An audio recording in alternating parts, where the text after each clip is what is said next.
Well, it seems our panel doesn't have the most faith in G2.iG in their draft, but history is a little bit in their favor. They played against Falcons at ESL1, and they did actually win that series 2-0 in the group stage. Obviously, Falcons is a bit of a different team than they were 3 months ago, though, Avery. A bit of a different team than they were 20 days ago, one could argue. Yeah. A lot has changed after you win a tournament. You gain a lot more respect. You gain a lot more confidence. Get some more money. Some of those things can help you. Some of them can hurt you. All depends on the team environment. But I think this is a team with veterans on it, so they will be able to use it all well. And yeah, they're feeling themselves. I mean, when you bust out the support Leshrac, you know you're cooking something. I mean, it could be terrible, but you're cooking something. This is a real throwback for me because this was like an NASA staple 5 years ago or something. A ridiculously long time. So Snaking is familiar with it. It used to be a lot more viable because the lane was a bit stronger. And you also had a lot more stun setup in terms of carries. You had these carries like CK, Leshrac, for example, with great lane. It's less popular nowadays, and I don't know, man. This might be a little too wacky for me to have full faith in, but if they can pull it off in terms of the laning phase, they're going to look good because the other upside is they got this last pick Centaur, who should be pretty self-serving on the lane in terms of dealing with ET. You can only punish him so hard. And then you get this DK into the Coddle mid, which if you remember the big mid Coddle patch that existed about 1.5 years, 2 years ago, the two heroes that came out of that as the big counters to this hero were Kunkka and Dragon Knight. Right. But Dragon Knight was terrible, so it was like, you're playing it to counter the Coddle, but the hero's pretty trash. But now it's a great DK patch, and you get the counter pick here. So Malrine is going to absolutely freeform this lane and have a great time. And NTS is just going to have to make it up elsewhere on the map with probably a fast Vessel. It is a pretty good Vessel game. I'd like to see it. Well, let's see what he opts for. Why do people pick mid-Coddle? What are you aiming to get out of it? Because I feel like the mid-Coddles that I've seen for the last 6 months or so, like every single time I've seen it, I've felt bad about it.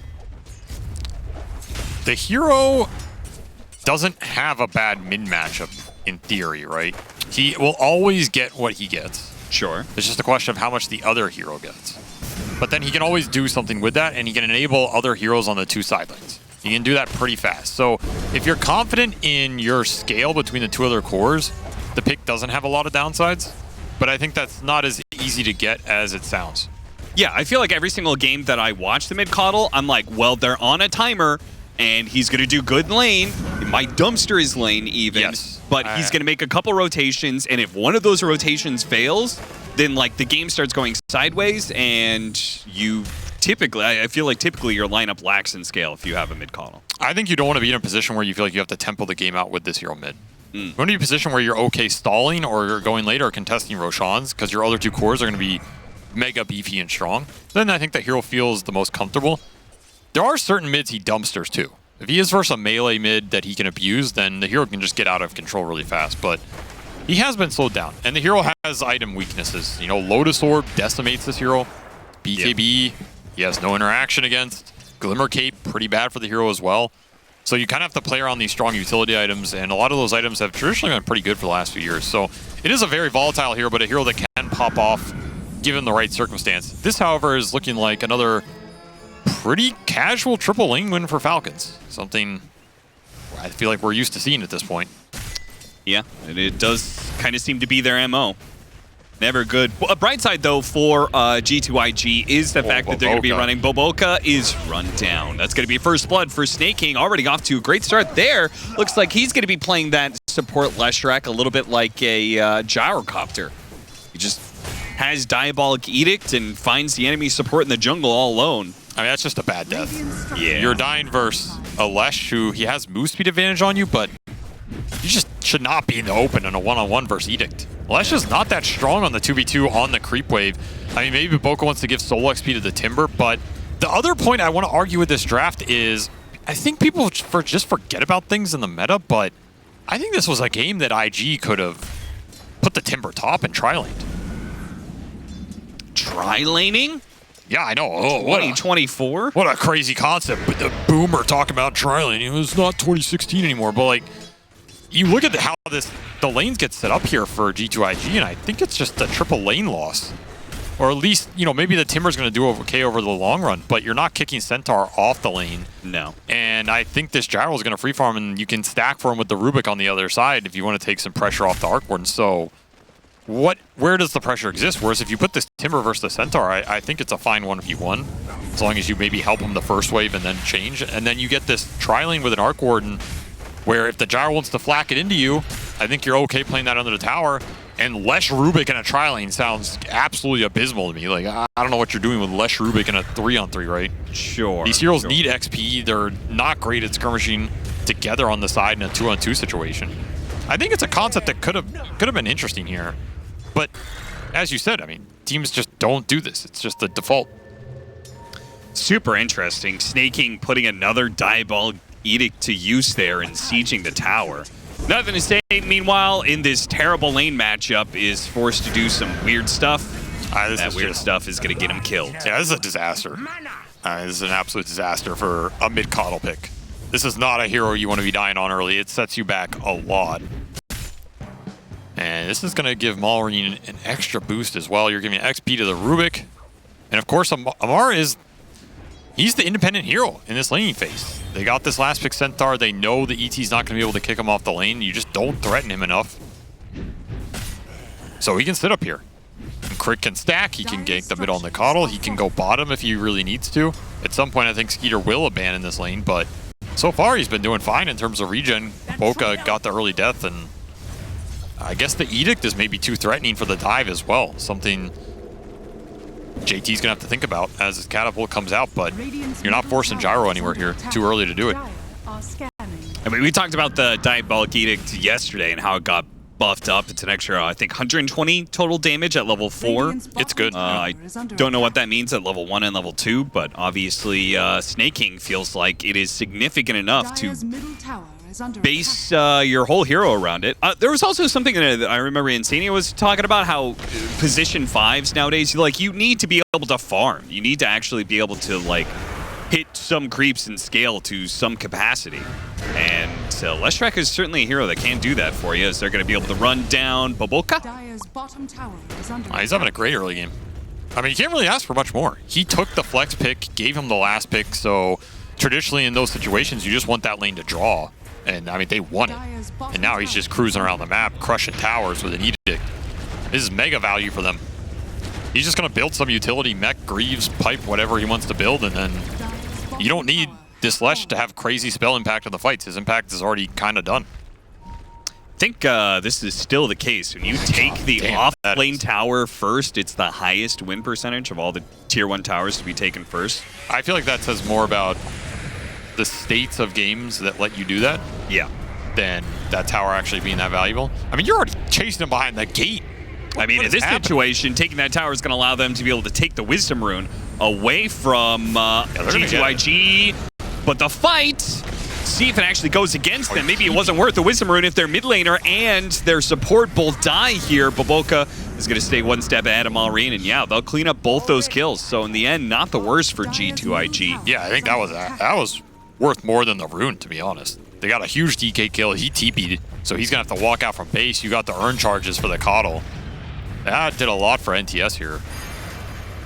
And Monet is chilling up here. As much as we've said Amar is on his own, Monet has done a decent job controlling his HP, not getting dove, not presenting a situation where some support flank can come through on the portal. He's just playing it real safe and getting some XP. Again, he's pretty much been left alone here. I mean, the downside of this ET pick, can't really do much for him.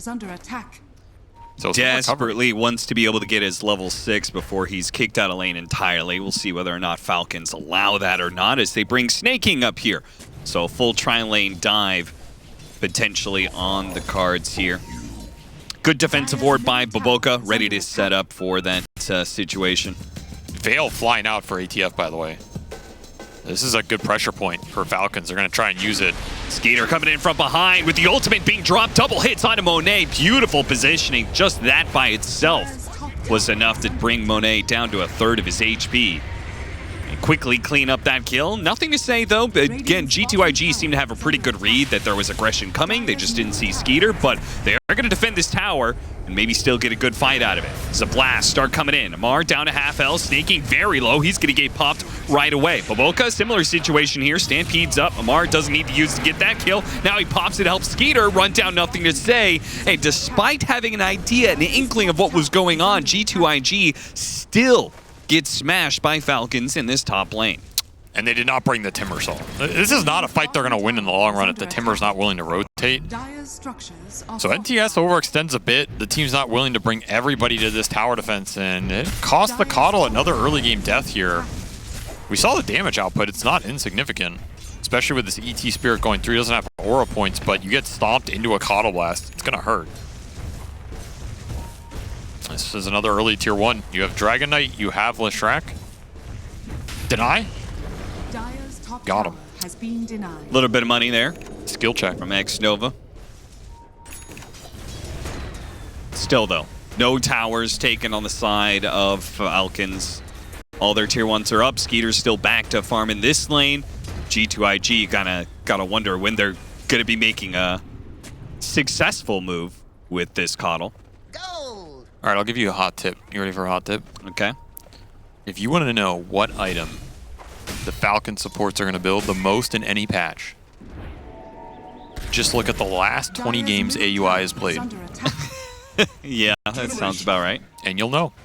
Okay. Did you look that up? I did. Okay. I do my research What's often. he been building? He has built Greaves. Okay. On every hero. So he's been playing Greaves Wind Ranger. Greaves Wind Ranger. Which tells you they just think Greaves is the aura item here. So I feel like we're going to see it every game for this team. And this is another game where maybe it's not the most obvious Greaves game, but again, if Snaking gets it up fast, then just giving armor to 3 of these cores who really take advantage of it. And another dive on the Coddle. I mean, you have to protect him here. They are going to. This time around, nothing to say is not going to go down, and Smallreen who will pay for that extension past the tier 1 tower mid. All right. G2.iG putting some serious resources defending their last outer tower. That felt a little greedy from Falcons, making that move with the DK going in deep, but where was the help? And meanwhile, they're stacking up this triangle. Huge stacks there for the gyro. So they're kind of, I mean, they took these early tier 1s with aggression, but that felt like you're splitting the focus too much, right? Yeah. If Skeeter doesn't want to rotate to that fight, or you don't want to bring the Centaur in, then you have to expect G2.iG to protect their Coddle in this game, especially with this Vessel. And that's going to be a lot of extra gold, and suddenly JT, top of the board here, he can do a lot of work in this early game versus these cores. If he doesn't get bursted by some chain stun on the magic damage, he's pretty obnoxious. And Monet will once more dodge out these ganks with the help of a little front lining. X-Nova, ooh, okay, the splitter doesn't land, so X-Nova will survive. Defensive stomp, yeah, that's get the team back. That's Leshrac level 1 stun in a nutshell. Yeah, that was the thing, is you were talking about old school support Leshrac. Ooh, Ravage! Nice Blake combo there. Look at that. Bring down the Dragon Knight. This is the power of Coddle. These types of fights, like, what are you doing, right? You are doing nothing. You just get run down. So many solar vines. JT immediately being challenged by Skeeter. Heavy amounts of magic damage. The highest net worth on the side of G2.iG goes down without much of a response. That's a very different engagement when the gyro decides to show up. He can be extremely impactful in these early fights. Dissuade this Timbersaw from going in. The one concern Falcons might have this game is if it gets stalled out a bit, what happens if this Timber gets a decent amount of magic resist up? Okay. Because the one downside of their draft is a lot of the damage is overlapping until the ultra late. It's very magic heavy. I think it's a reason we saw ATF go for the Veil here. Not that it isn't standard, but I mean, their lineup is an amazing Veil lineup. Yeah. The flip side, if this Timber gets to Eternal Shroud, or there's a pipe on the back lines, or there's just fast BKBs on somebody, you're not doing much into that until this DK Gyro scale into 4th or 5th, physical damage item. Could be a timing that G2.iG look for here. Just get a fast Shroud on the Timber, send him in.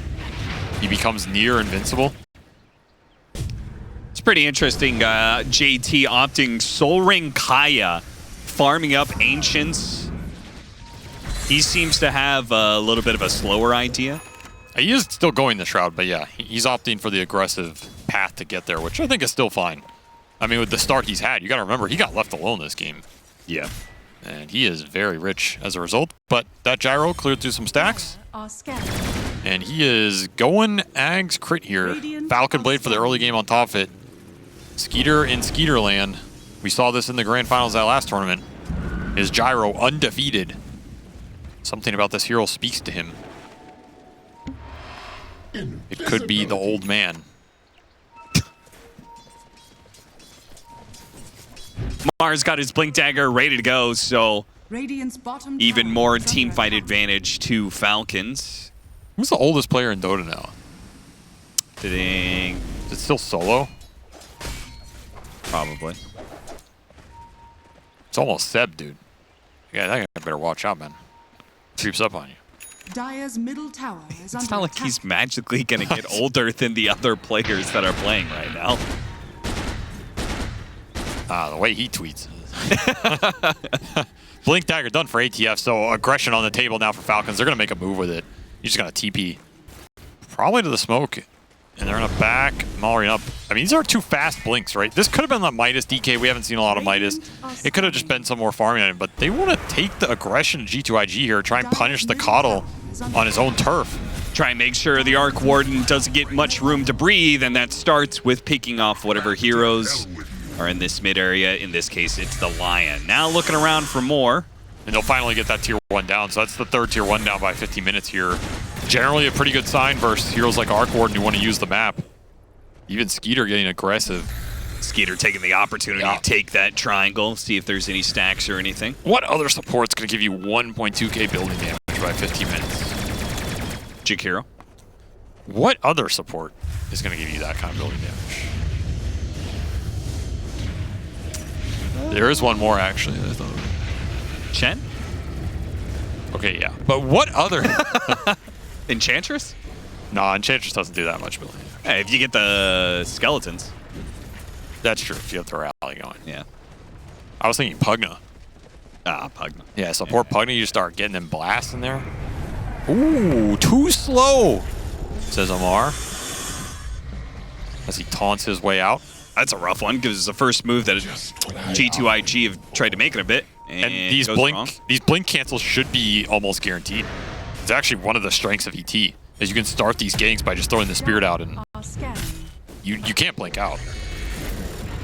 But you got the vision, you got the blink. Sends G2.iG packing as they... Ooh, this might work, though. Yeah, blink up for Baboka, by the way. He somehow got that in this game. Behind the tier 1 tower, TP coming in from Amar, though, and the rest of the team is joining Skeeter in this position. If anything, it's going to be J2. Gets caught here. Oh! Gets caught midway through the Timber Chain, hit by the Dragon Tail stun, and that's going to be good enough. No rebuttal. Nice moves from Falcons in this game as they continue to build their lead. 4K now. I mean, at this rate, they're just banking all on Monet, who is the lowest net worth of the cores on their team. Now, Monet is a very successful Arc Warden player. This guy is really good on the hero, but I haven't seen him play it a whole lot. It's been like 2 years since he was on that Arc Warden run. So my only issue with a lot of the Chinese Arc Warden gameplay is it ends up being too slow for my taste. You know, my favorite style of Arc Warden is, I go back to that OG game yesterday where Tomato played it, and he got Gleipnir, and instantly you're taking fights with the double Gleipnir. You can have Midas on top of it, but that was an Arc Warden that ended the game at 25 minutes. It's over. You have no map to play. I feel as though a lot of these Chinese Arc Wardens just, they get stuck in, oh, I'm going to get 4 or 5 slots and beat you. Right. And I don't know if that's actually the best way to utilize the hero a lot of times. They come back to the spot that Baboka was earlier going for. Got the ward on the high ground, so they find a pickoff. And that pickoff will help them take this tower. I mean, wasn't G2.iG in that Hell series that lasted 6 hours, and one of those games was a 600-minute Arc Warden game? Yeah. You know? And I also think Monet can be a slow player sometimes. Some of the teams we've seen him on historically, He can be that kind of like slow, clunky build-up type player, and then he explodes in the game. We'll see what happens. He is going the Midas into the Gleipnir here. I would like to see them fight with this Gleipnir, because again, I think you want to abuse the fact that you have this overwhelming magic damage with the Coddle, going in with Solar Binds, ET Spirit on top. You're throwing out a Chakram. It's a lot of long-range poke that Falcons are going to have a hard time dealing with until the Dispels come out. Once those Dispels come out, that type of team fight goes away. If you have a Lotus Orb you can throw on Skeeter, if you have a Greaves on the Lesh, if you have a BKB on your DK, these spells aren't going to matter. Mage Slayer's already out for Malrine, so the clock for that team fight period is ticking here for G2iG. You can go ultra late, but Falcons have shown that they're not a team that usually loses those ultra late game situations. Difficult team to beat in those later fights. Oh, what's funny is I think when they matched up against each other at ESL1 Malaysia, I think that was how G2iG beat them. Was going late. But as we talked about, obviously Falcons is a much better team than they were 3 months ago. I think that's a difficult task. Also, some of that might be, that's probably how G2iG is winning most of their games now. Sure. I have not seen them just stop many people, right? I think they tend to be a slower team. Which is fine, but then you have to execute down the stretch. They're going to have a very small window where their Gleipnir is up, and you don't have the BKB on Gyro, the Manta on DK, and BKB on Centaur. BKB ATF Centaur. I mean, he knows, right? He knows. You buy BKB in this game, you're invincible. Yeah. Nothing in this lineup's touching you. ET does nothing, Lion does basically nothing. You know, the Timber can sometimes not care as much about BKB because he can disengage and come back, but it's going to be a tough period to win that fight. Yeah, if the rest of your team can't disengage with you, then... Yeah, is Monet disengaging versus Stampede in this game? I don't see it, man.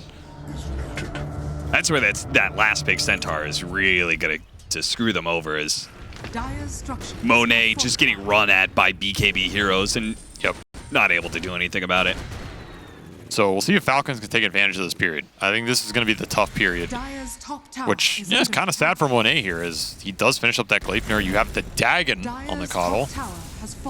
Man, we just get a lot of Dagon games these days. Radiant's middle tower is under attack.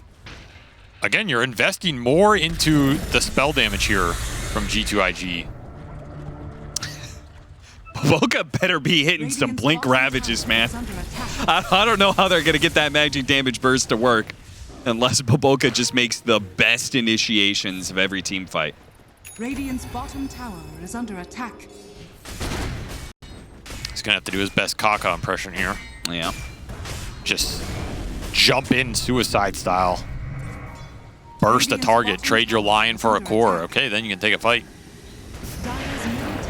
But those BKBs are coming, so I honestly don't think this is that bad of a fight for you if you're G2iG, if Falcons are willing to push it, if you can get some big stomp setup or some good angle on a core that's not the Aegis carrier. Tower is under attack. Yeah, it's a little bit surprising to me that Falcons are trying to take this fight so aggressively without their BKBs, but I guess that's just the confidence that an Aegis gives you. Yeah, they're going to force Stampede going for it. Monet, Gleipnir onto 2, stopping on the end. Ooh, the Impale doesn't quite hit the Jarvis Hunter, though. They blow up the Dragon Knight immediately. Amar does manage to get a 2-man stomp in, while Skeeter lays into JT. Can't finish him off, though. JT gets away with the Timber Chain and claims the Aegis. Now second life on Skeeter, while Crit is being run down on the left-hand side. Skeeter's going to be slowed down. There's no way out of this one. No. Again, no BKBs. You chose to actively take this fight into G2iG. They got him. Bad decision for Falcons. I mean, ATF scratched his head on that one. I just disagree with this dive, right? From a fundamentals perspective, you're giving G2iG the fight they want, which is you're like 1,000 off 2 of your BKBs. Yep. And you're diving into the Elder Titan. Just a beautiful stop Earth Splitter here that sets up everything from X-Nova. I thought Baboko was going to get a triple impale too. I think he... Oh yeah, I thought so too. I think it might have been a slight misclick or something, but it still gets the job done, right? Yep. And now all of a sudden you have the Shroud on the Timber. This is almost a game of who gets the magic resistance first and can use it better. I think that was a big misstep from Falcons. Just like, I think there's a situation where that initiation works, and it's them jumping Monet first. okay, yeah. If you land get that initiation, it's fine. if you land Dragon Tail or Host Stomp on Monet and he's facing you, he can't get forced out. Okay, you can commit there, right? Maybe. Yeah. And you can use the Aegis to wear out some of the spells, but I think the other situation would have been fine is that they just used the Aegis to, like, put Skeeter in the front, have him hit the tower. Sure, yeah. Right? And force G2.iG to, like, go into you. oh yeah, it's not nearly as good for them. I mean, you were just giving Elder Titan the fight of his life right there. Yeah. And then Crit was in a 1v1 versus Coddle. He's like, what am I doing here, man? I'm not a core. Not a fun time for him. Falcons is still up, but they threw away quite a bit of their lead. BKBs are coming in, though. We now have it on Amar. Greaves being done for the Leshrac, so further dispel options for Falcons. G2.iG, though, want to keep this momentum going. Oh, that is a bold jump to have the damage to force. Oh, they can't quite get him, and now the BKB turnaround with the Stampede going out. JT, though, does have that turtle round. He is not taking a whole lot of guff from this team. They threw everything they had at him, magic damage-wise, and he only went down to half HP. No problem. They hit him in the head with the sink, and he just walked it off. Man, don't care. That's what I'm saying. This Shroud is a problem. That Centaur's also a problem. God. What a rampage. Somebody Monet. gets that Centaur off.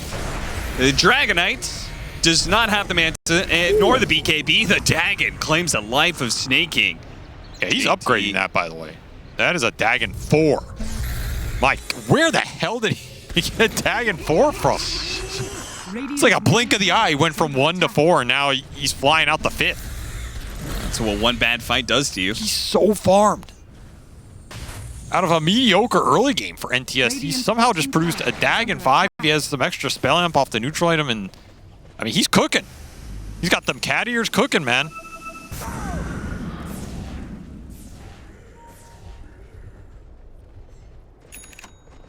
I feel like this guy is the most serious cat ears player of all time.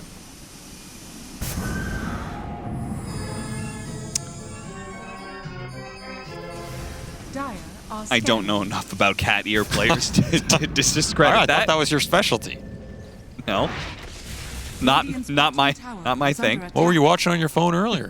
I knew you were going to do that. That was okay. Well, I mean, we don't have to talk about that if you don't want to. Arcane Rune. Arcane Rune. That is perfect for nothing to say. Yeah, he's happy to clean that up. Might trade out supports here, but they are going to get stuck. That's damage. Nothing to say. Can go for another round here. Yeah, he's going to get him. He's not moving. Oh, Alraid's going to try and jump him though. He's got Skeeter who looped around from behind. Caught nothing to say. Nice find from Falcons there. Big Coddle to clean up. He was getting out of control in this game with his Dagon, man. And that's going to be the name of the game now. Things have evened out. G2.iG with a slight lead. It's just going to be about who gets the initiation. Can Falcons find the Coddle and the Arc Warden on the back line? Or does this Timber create enough of a bulwark? And on the flip side, can Boboka continue to find the initiation? If you can start these fights with Hex Impale on a good core target, again, you have to think about which direction they're facing so the save 4-staffs can't come out. But if you get them in a good spot, then you just commit the burst on him. And then you don't care about the BKB. You don't care about Stampede because the guy ain't moving and he's dead. And you're happy. What do you think about this build-up from JT? He's thinking about Aghanim Scepter next, which... He's the front line. You got front line. Yeah, he is the front line, but I feel like there are other items that are actually better for front lining that will help your team more. Okay, well tell me. Like Shiva's. Shiva's got nerfed. Yeah, read the I mean, patch it's still notes? probably better than Aghanim Scepter and Timbersaw. I mean, The problem is, the whole point is he's trying to draw attention onto himself. there's no dispel though. What happens if they just ignore him, run past him into the which is what they want to do anyway? Well, I feel like the Aghanim Scepter doesn't actually like disable any the heroes. whole point of front line is you can't ignore him. It's just some time. Got him. Dies in the fountain. That was the longest fingering I've ever seen in my life.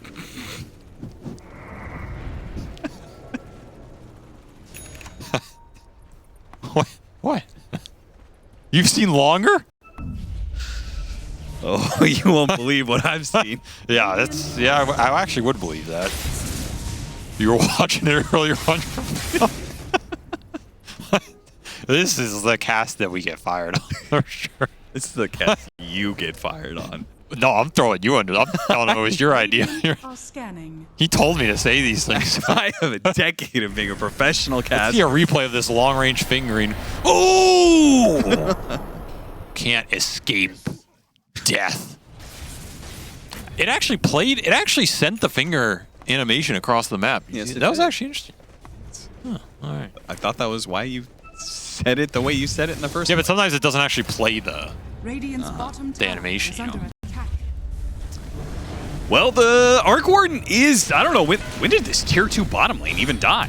He's been ratting it. He's just been sending the clone down there over and over. Monet playing the long con. It'll force another Roshan from Falcons, and this feels like a Rosh they got to get something done with. I don't think this is a Rosh you sit and farm and wait for something good to happen. Got to give this to your gyrocopter and go ham. How good would you say the matchup is for Arc Warden, just carry to carry? Oh, I think Arc decimates this hero in a 6-for-6 slot. I don't think it's close. Yeah. I mean, unless you're some swift blink gyro blinking on Arc and just Under attack. you're sitting there on top of him, then it's okay. But I don't see how many times you're going to get that situation in a normal team fight setup, right? Yeah. I think it's a lot about your other two cores here between the Centaur and the DK setting that up for you, which can happen. It's not impossible, but he's got double Gleipnir, he's got double Hurricane Pike, he's going to go double Bloodthorn here. There's so much room for Monet to grow, and he can just play so far back. He has ET to bail him out, he has Blinding Light, he has some Coddle heal. This is not going to be an easy hero for Falcons to deal with. He kind of just owns their lineup because he forces these big meaty guys to jump in deep, and then the big meaty guys are not dealing enough burst damage to take them down fast enough before the BKBs start to wear out or some counter initiation comes through. Is under attack. I mean, a big problem before was the fact that the DK just couldn't deal with these disables. Now he's got BKB, though, so now that double initiation, maybe it'll be good enough. That was a good find if you can get it. Perfect if they can kill him here. Telekinesis toss him back, and yeah, they've got him dead to rights. No way out of that one. Skeeter straight to the high ground. Another just kind of awkward positioning. Dire's middle tower is under attack. You got to know Falcons are going to start pushing with this Aegis. And you just gave him a big freebie that lets them open up this high ground. Yeah, if he's going to be there, like, where's the supports with Force Staffs surrounding him, or where's the Timber Saw to front line for him? Or you put a blaster and you get the hell out. Yeah. Because you have to predict that they're going to be looking for this thing. Well, they'll throw some damage back into Skeeter here, dissuade the high ground. He does have that Aghanim Scepter, so they're not going to touch him. Satanic finish, though, so if you want to force it, I mean, this is your big gyro timing. 30 seconds left until the Coddle's back up, but Falcons have called it quits. Maureen wants to deal with the top lane. Big Wave is pushing in there. Skeeter back up to the triangle, farm that. And his clone continues to make the map hell. I mean, 2 cores showing on the 2 side lanes Yeah, here. You smoke. have to know that G2.iG is going to chase after you. This is very greedy from Falcons right now. They're just banking on the Aegis to bail them out. Which you kind of will here. They, run into Skeeter, and so Yeah, say, okay. It works out. Don't want to jump that. Yeah, that's the tip of, I see your clone, man, but I can't do anything about it. Nice rat, bro. How successful has that rat been, though? He has done a healthy amount of damage to that tier 3 tower. Still sitting at 1,700. I mean, he just wants to bring a core back. Every time a core gets back, it's space for the team. All 3 of these cores from G2.iG are farming pretty well as a result of it. This Bloodthorn is going to shred some heroes, man. If you get caught in a fight when your BKBs are down and Monet has everything up, he's just going to clear through you. There's nothing against it. So that is the big window of victory for G2.iG back in this game. I guess they're leading. Maureen, they were wanting to dive. They wanted to go in. I think Amar made the call for Maureen to jump, nothing to say, but it's a little bit too late to get that. Instead, they get X-Nova. Now the buyback comes out, and they have to retreat, but they might just get cut down. Maureen going to be saved. Had to use his BKB, though. If there was an ET Spirit on him there, he's gone. Yeah. So they do get the buyback out of X-Nova, but again, the poke damage is... It's significant. It's very significant. It's enough to force these early BKBs out, and then that dissuades the fight. And then you're stuck in Monet land, where the clones will go to work.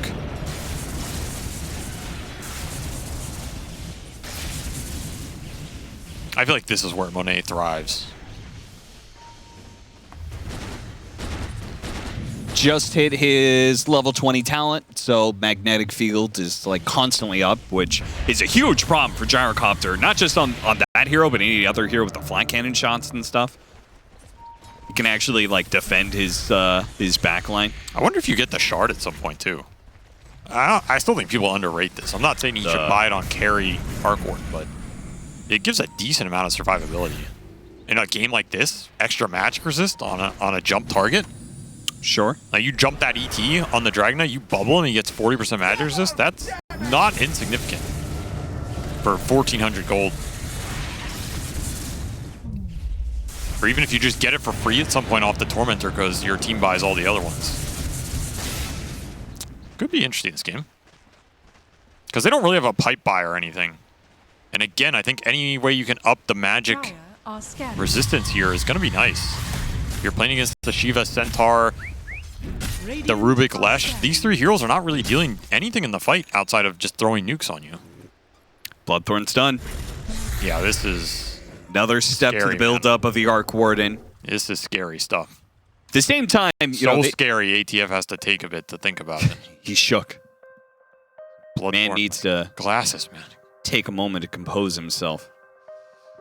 That being said, those cores are buying up the items. It means they are not holding on to buyback gold.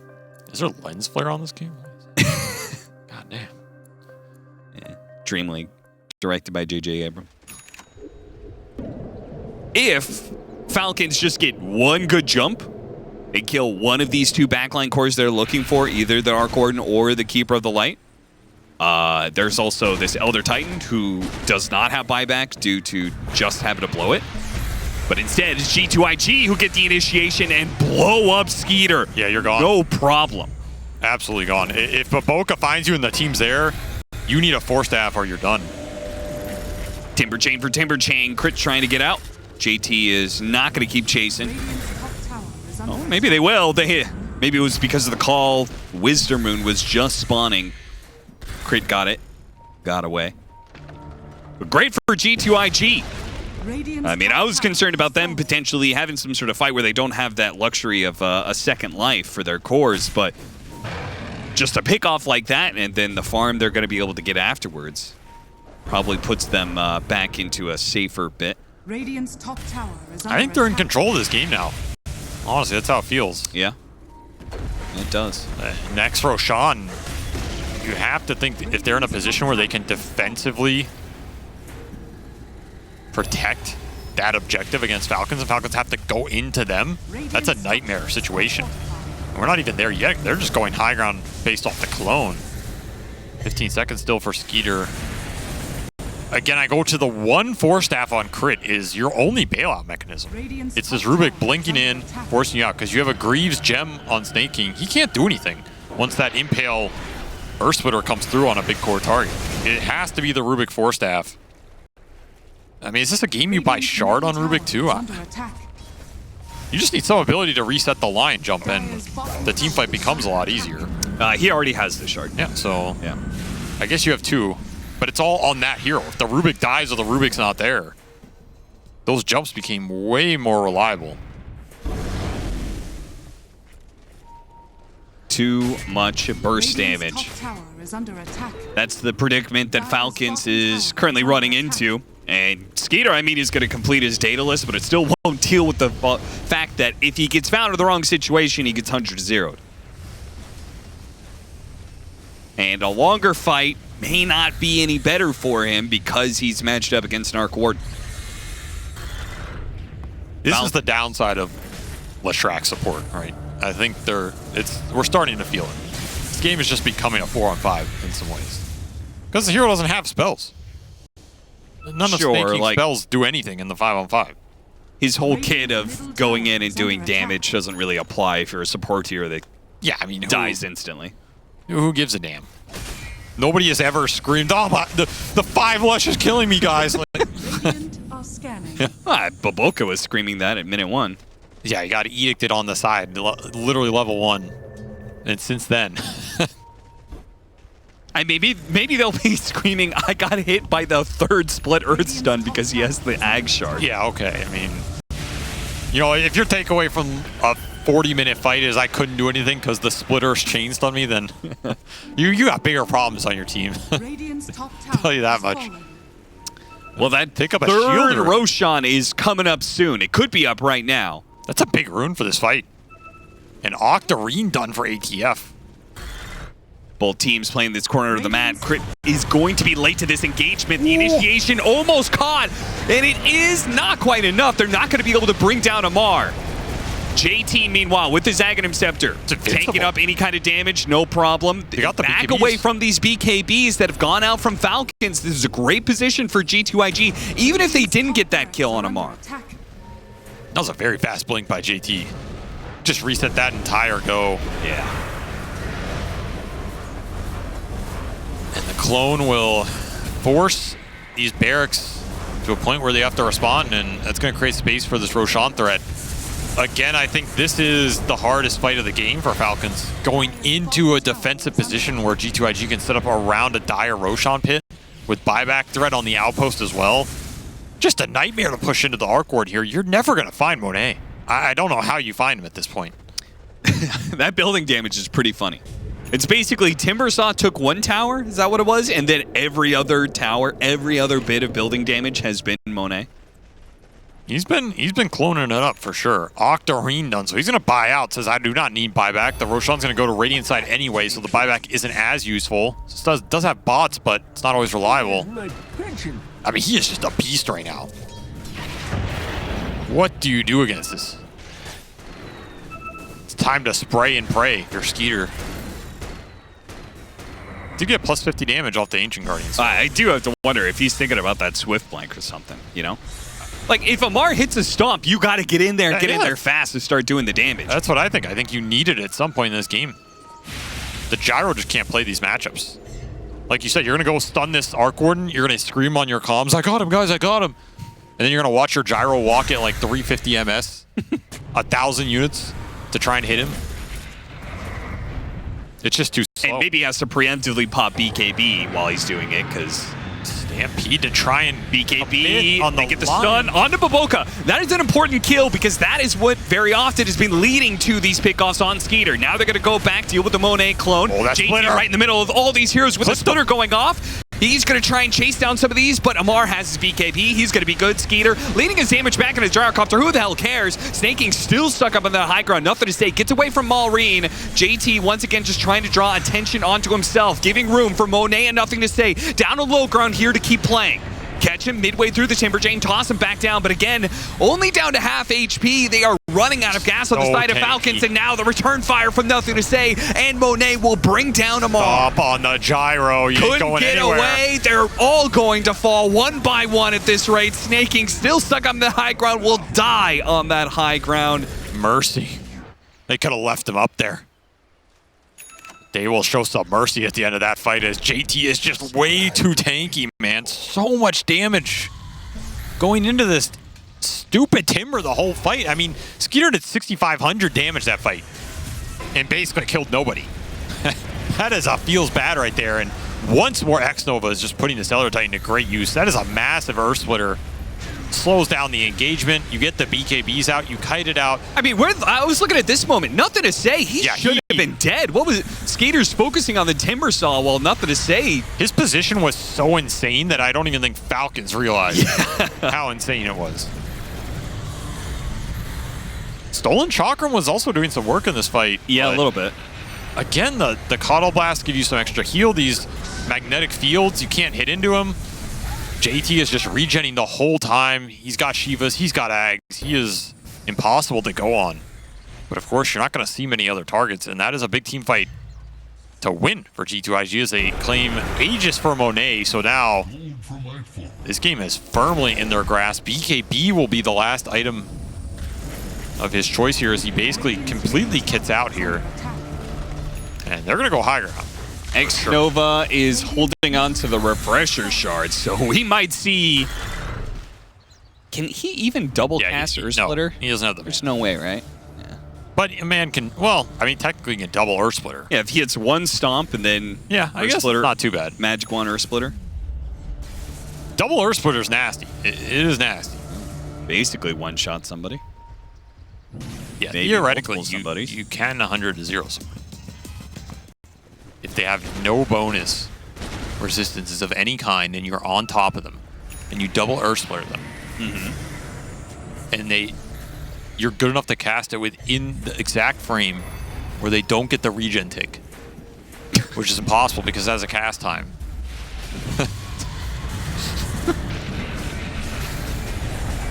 That's a nice stomp. Too deep.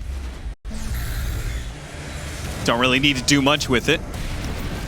Just let the clone do all the work. Trying to jump on a Skeeter here. Lotus Orb, put it onto him though.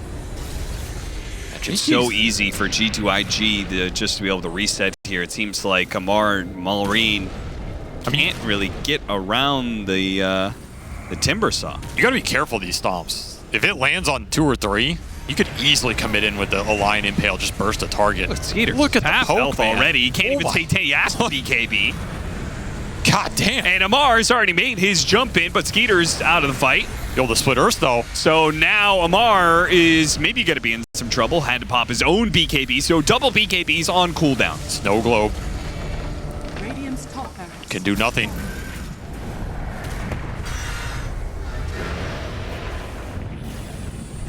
I mean, is it even possible for them to take a fight without BKBs on 2 of their cores? They're going to try. Monet actually pretty far forward there. Even got slowed down. The smoke on the side. There goes the Stampede. They're going to jump into the back line. This is an opportunity. They got the clone and the hero both dead to rights. They finish him off. Now they're going to have to try and take the rest of this fight without their Kato, who's going to be coming back in a bit with that buyback coming in. Meanwhile, Monet with his fresh BKB is making a run for it. Malrine, he doesn't have the Aghanim Scepter. He's going to have to blink his way back in. Hits the Dragon Tail Stun with a follow-up rocket. Chain stunning onto Monet. The Leshrac is committing into it. The Leshrac is killing him, Avery. What? What is Snaking doing right now? I don't know, but GT is fight. deep inside the enemy base right now. Double Chakrams being thrown around, a triple Chakram from Crit being added to the mix. Boboka trying to stop Malrine. Big burst damage, nothing staying, not quite enough to finish him off. Manta goes off, turns around, trying to finish off the Timber, so now with a shot to the flat cannon, that's not good enough either. Skater, man fighting up against a clone, it's not even the real thing. Satanic healing him up a little bit, he's getting close, he dies. A dive back from him, a jump forward from Snaking. All of these low heroes on G2.iG, but not one of them will die. They've run out of power, they are all done. It's only Malrine and Crit left against the 5 of G2.iG. We'll get a quick jump back to base and a recall in from nothing to say. And even JT will come back full HP. That was almost thrown. They got buybacks out of the Coddle and the Arc Warden there off a beautiful hook stomp from ATF. I don't think they had any business making that fight as close as they did, but somehow they pulled it out. The Lesh got a lot of work done. But still the overwhelming economy here from G2.iG just forcing the issue, and they should be able to close it out here with a couple more jumps. As the Spirit will make quick work of these heroes. There's a Bloodthorn on Malrine. But I think you're getting Megas here, and surely G2.iG try and close it out. Yeah, no reason to back off with another 60 seconds left on Skeeter. Now that they've gotten the Megas, they'll take the tier 4s. ATF back in. Finds Monet. Does find him, but do they have the damage to kill him? Force Staff gets him away, and they have to retreat back to the fountain again. Jeez, Crit. So much damage from just one of those blasts with a Solar Bind on him. No more Dragon Form, so all melee Dragonite. Tried his best. He did 100 damage to Monet and took 3,000 damage in return. Yeah, Monet wants out of this game. He says, I've done enough farming for one day. JT once inside of the enemy fountain with that Aghanim Scepter. He'll do it too. Man, G2.iG. We weren't sure if we were going to be able to get Monet's Arc Warden in.